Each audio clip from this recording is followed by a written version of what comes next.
Hello everyone, good morning সবাইকে। তো রবিবারে তো কালকে তো শিব চতুর্দশী, শিবরাত্রি। তো আজকে শনিবার, তো আমরা তো এমনি তো আজকে নিরামিষ খাই। তো কালকে চতুর্দশী। তো আবার শিবরাত্রি, শিব চতুর্দশী 2 দিনে পাইছে, রবিবারে আর সোমবারে। রবিবারে বিকেলে লাগবো আর সোমবারে ছাড়বো।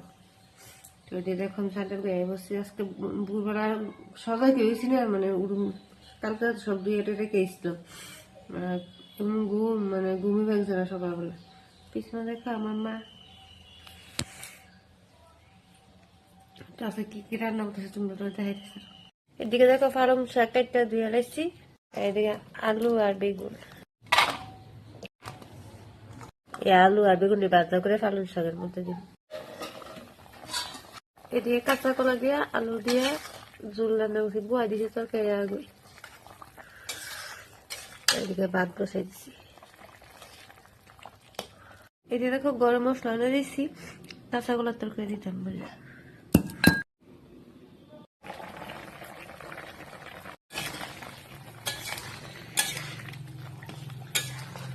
তো কাঁচা কলার তরকারি আমার যাবে অনেক বেলা কাজ, বিশেষ করে আমার হাত আমি আমি বলে অনেক ভালো রান্না করতে পারি। তোমার দেখো তরকারি নামে লিখছি,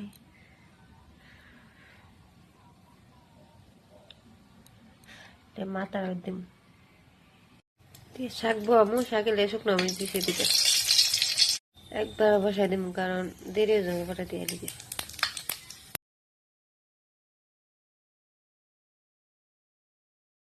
যারা আমার মতো হাতের টাইম কম তারা এরকম ভাবে রান্না করবা।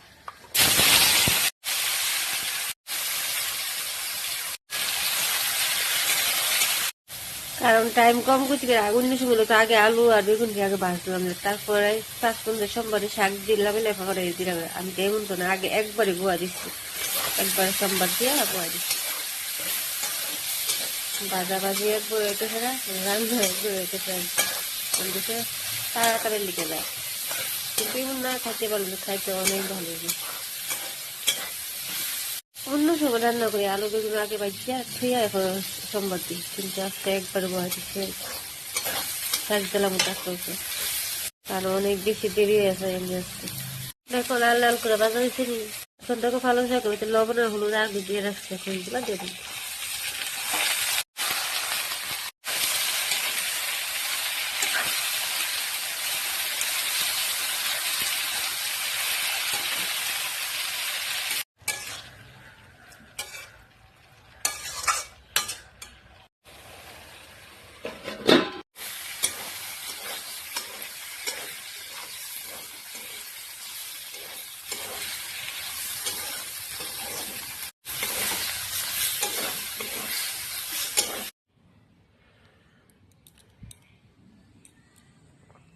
পালং শাক হয়ে থাকা পনেরো জানাই। তো আমার রান্না শেষ, এখন বড় গোটা সুন্দর করে গুছামো, জাদু দিয়ে গুছাইলে চুমন্ত ছু।